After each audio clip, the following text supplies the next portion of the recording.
తెలంగాణలోని రైతులను ఆదుకునేందుకు ప్రతిష్టాత్మకంగా అమలు చేస్తున్న పంట పెట్టుబడి సాయం సరికొత్త మైలురాయిని అధిగమించింది. గత బీఆర్ఎస్ ప్రభుత్వంలో రైతు బంధుగా ప్రారంభమై ప్రస్తుతం రైతు భరోసాగా కొనసాగుతున్న ఈ పథకం కింద ప్రభుత్వం రైతులకు అందించిన మొత్తం నిధుల పంపిణీ ఏకంగా 46% పెరిగి 73,320 కోట్లకు చేరుకుంది. ప్రభుత్వ అధికారిక డేటా ప్రకారం 2018లో ఈ పథకం ప్రారంభమైనప్పుడు కేవలం భూమి ఉన్న సుమారు 58 లక్షల మంది రైతులకు మాత్రమే పెట్టుబడి సాయం అందేది.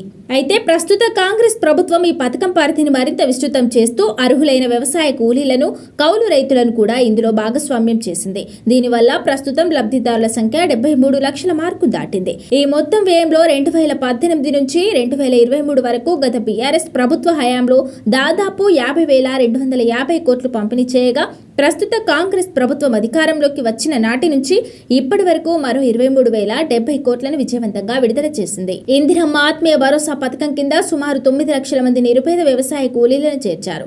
గతంలో భూమి ఉన్న వారికే సాయం దక్కే విధానం ఉండగా, ఇప్పుడు నిజమైన కౌలు రైతులు, కూలీలకు కూడా ఆర్థిక అండ లభిస్తోంది. దీనివల్ల రాష్ట్ర బడ్జెట్ పై వార్షిక భారం పెరిగినప్పటికీ నిరుపేద రైతులకు నేరుగా నగదు బదిలీ జరుగుతోందని అధికారులు స్పష్టం చేశారు.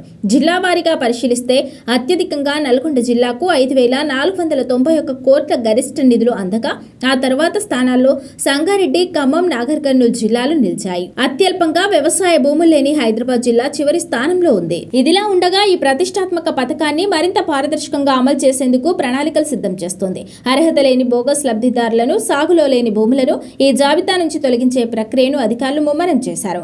డేటాబేస్ను ఎప్పటికప్పుడు అప్డేట్ చేయడం ద్వారా ప్రభుత్వ సహాయం నిజమైన రైతులకు, కూలీలకు మాత్రమే చేరేలా పక్కా నిబంధనలను అమలు చేస్తున్నట్లు రెవెన్యూ వర్గాలు స్పష్టం చేశాయి. కాగా ఖరీఫ్ సీజన్ కు సంబంధించిన రైతు భరోసా నిధులను ఇటీవల సీఎం రేవంత్ రెడ్డి విడుదల చేశారు. విడతల వారీగా ఈ డబ్బులు రైతుల ఖాతాల్లో జమ కానున్నాయి.